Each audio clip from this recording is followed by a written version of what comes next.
अस्सलाम वालेकुम। मेरा नाम है अब्दुल वासिक खान। आप देख रहे हैं मेरा यूट्यूब चैनल। आज मेरे पास आपके लिए दो हैरानकुन खबरें हैं, एक बुरी, दोनों बल्कि दूरी खबरें हैं। पाकिस्तान में टेलीनॉर सारिफीन के लिए एक बहुत बुरी खबर है कि टेलीनॉर कम्युनिकेशन कंपनी ने पाकिस्तान में अपनी सर्विस ख़त्म करने का ऐलान किया है। आखिर टेलीनॉर कंपनी ने ऐसा क्यों किया, इसके पीछे क्या वजूहात थी, ये तमाम तर मैं आपके सामने रखूँगा और इसकी जो तफसीलन रिपोर्ट है वो भी आपको बताऊंगा कि टेलीनॉर कम्युनिकेशन कंपनी ने ऐसा क्यों किया। और दूसरी अहम खबर कि 18 साल अयाज जो कि गुजरांवाला का रिहायशी था, उसे 8 साल बाद जेल से रियायत मिली और जेल से निकलते साथ ही उसने हैरानकुन वाक़ियात और हैरानकुन कारनामा सरअंजाम दिया। तो नाजरीन, अगर आपने अभी तक मेरा चैनल सब्सक्राइब नहीं किया तो आप मेरा चैनल सब्सक्राइब कर दें ताकि हर नई आने वाली वीडियो आप तक आसानी से पहुंच सके और आप मुल्की और गैर मुल्की हालात से बखूबी वाकिफ़ रह सकें। पहली खबर, टेलीनॉर कंपनी ने अपनी तमाम तर सर्विस पाकिस्तान में ख़त्म करने का ऐलान किया है। आखिर टेलीनॉर ने ऐसा क्यों किया? टेलीनॉर के CEO साइगो बैरेक के मुताबिक टेलीनॉर ने म्यांमार में भी अपनी तमाम तर सर्विसेज ख़त्म कर दी हैं। आखिर उन्होंने पाकिस्तान में अपनी सर्विसेज क्यों ख़त्म करने का ऐलान किया है, उसकी बुनियादी वजह टेलीनॉर को 2021 और 20 में दोनों सालों में तमाम तर जो पिछला उनका रिकॉर्ड था वो बुरी तरह मुतासिर हुआ है और उनका मुनाफा 2020-21 में बुरी तरह मुतासिर हुआ है और उन्हें कम प्रॉफिट मिला है बनिस्बत बाकी सालों के टेलीनॉर को। तो जैज़ और जोंग टेलीनॉर के मुताबिक ये दोनों टेलीकम्युनिकेशन कंपनियों ने 2021-19 में बेपनाह मुनाफा कमाया है, जिसके मुताबिक टेलीनॉर कंपनी अपना वो मुनाफा नहीं कमा पाई जो बलतरतीब इसने पिछले सालों में कमाया है, जिसकी वजह से टेलीनॉर ने अपनी तमाम तर सर्विसेज के खात्मे का ऐलान किया है। टेलीनॉर कंपनी के मुताबिक पाकिस्तान में मोबिलिंक और जोन जिस तरह मुल्क में तरक्की कर रहा है, अपने अच्छे पैकेजेस दे रहा है, अपनी सर्विसेज इंप्रूव कर रहा है तमाम तर इलाकों में पाकिस्तान के, टेलीनॉर उस तरह तरक्की उस तरह अपनी सर्विसेज इंप्रूव नहीं कर पा रहा, जिसकी वजह पर तमाम तर पाकिस्तानी शहरी टेलीनॉर छोड़कर बाकी नेटवर्क की तरफ मुब्तला हो रहे हैं, उनकी तरफ जा रहे हैं क्योंकि उनके नेटवर्क अच्छे हैं। तो टेलीनॉर ने पाकिस्तान कम्युनिकेशन को बता दिया है कि हम 2 मार्च 2022 तक अपनी तमाम तर सर्विसेज ख़त्म कर देंगे। तो टेलीनॉर का मकसद है कि जोंग या मोबिलिंक उनकी ये सर्विसेज, उनकी ये कंपनी अपने अंदर मर्ज कर लें ताकि उन्हें ये बेचने में आसानी हो और जो मज़ीद मोबिलिंक और जोंग है वो अपनी सर्विसेज अच्छी बना पाएँ। लेकिन दूसरी जानब यूफोन के पास इतना बजट नहीं है। ये टेलीनॉर कंपनी की मैं रिपोर्ट आपके सामने पेश कर रहा हूँ। टेलीनॉर की कंपनी के मुताबिक यूफोन के पास इतना बजट नहीं है कि वो टेलीनॉर कंपनी की खरीद सके। तो टेलीनॉर का मकसद है कि टेलीनॉर कंपनी का ये मिशन है कि जोंग या मोबिलिंक अपने अंदर ये सर्विसेज मर्ज कर ले। लेकिन मोबिलिंक ने कुछ अर्सा पहले वाज़ की तमाम तर सर्विसेज अपने अंदर मर्ज की, जिसकी बिना पर पाकिस्तानी कानून के मुताबिक वो अब मज़ीद कोई भी कंपनी अपने अंदर मर्ज नहीं कर पाएंगी।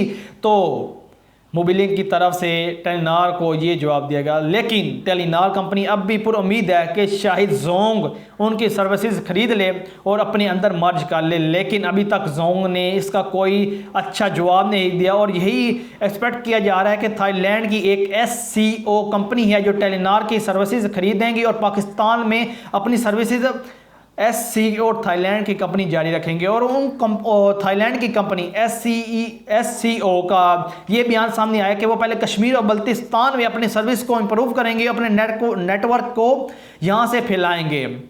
तो टेलीनॉर सारिफीन के लिए बहुत बुरी खबर है जो मैंने आपसे शेयर की है, क्योंकि टेलीनॉर ने अपनी सर्विसेज को पाकिस्तान में ख़त्म करने का ऐलान किया है क्योंकि उनके मुनाफा में बहुत कमी आई। अगर मैं आपके सामने उनका रेवेन्यू रखूं और उनकी नेट इनकम रखूं तो आप हैरान हो जाएंगे। 2020 में 113.7 बिलियन का उनका रेवेन्यू था और 2021 में 1483 मिलियन में आ गया। तो आप इससे अंदाज़ा लगा सकते हैं कि टेलीनॉर कंपनी ने कितना प्रॉफिट और कितनी लॉस में गई है इन 2 सालों में, जिसकी बिना पर टेलीनॉर कंपनी के सीईओ ने इस कंपनी को पाकिस्तान में मजीद सर्विसेज जारी रखने से इनकार कर दिया और उम्मीद यही जाहिर की जा रही है कि थाईलैंड की SCO या जोंग अपने अंदर इसे मर्ज कर ले और मजीद पाकिस्तानी को टेलीनॉर के थ्रू अपनी सर्विसेज प्रोवाइड करें और बेहतर सहूलियात मुहैया करें। और दूसरी एक अहम खबर जो मैंने आपसे शेयर करनी थी,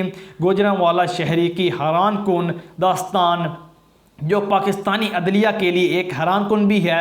और आप पाकिस्तानी अदलिया के निज़ाम से पहले भी अच्छी तरह वाकिफ़ है कि यहाँ 20-30 साल तक केसेस चले आ रहे हैं और हमने ऐसे बेशुमार वाक़यात पहले भी सुने कि 2 भाइयों को बरी हुए फांसी की सज़ा से, लेकिन पता चला कि वो 10 साल पहले ही वफ़ात पा चुके हैं जेल में। इसी तरह एक हैरानकुन वाक़या गुजरांवाला के एक अयाज नामी शहरी के साथ पेश है, जिसे कत्ल के इल्ज़ाम में आज से तकरीबन 8 साल पहले जेल में मुंतकिल किया गया।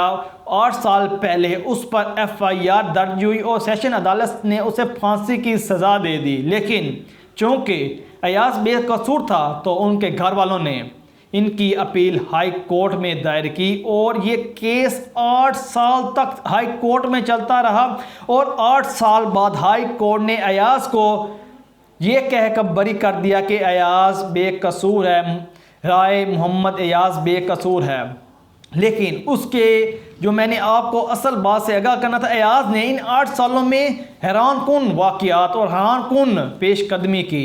अयाज ने इन 8 सालों में मैट्रिक, FA, BA और उसके बाद लॉ की डिग्री भी हासिल की। और 8 सालों के बाद जब वो जेल से बरी हुआ तो वो एक वकील बन चुका था। तो ये पाकिस्तानी अवाम के लिए और उन तमाम कैदियों के लिए एक बहुत मोटिवेशन अयाज की स्टोरी है, जिससे वो सीख सकते हैं कि चाहे जहाँ भी हों, चाहे किधर भी हों, तो इल्म से दूर नहीं रहना चाहिए। तो अयाज ने अपनी स्टोरी बताते हुए ये जाहिर की वो 8 माह पहले जेल से रिहा हुआ है और 8 माह से प्रैक्टिस कर रहा है वकालत की। तो उनकी स्टोरी ये बताती है, अयाज ने ये अपनी तरफ से अयादा जाहिर किया है, उनका मौक़िफ़ था कि मैं उन तमाम बेकसूर बेगुनाह लोगों का केस लड़ूंगा जो एक मुद्दत से जेल में सड़ रहे हैं, एक मुद्दत से जेल में इंसाफ की पनाह मांग रहे हैं, लेकिन उन्हें इंसाफ फराहम नहीं किया जा रहा। तो अयाज का अब यही मिशन है कि वो उन तमाम लोगों का केस, उन तमाम लोगों की वकालत करे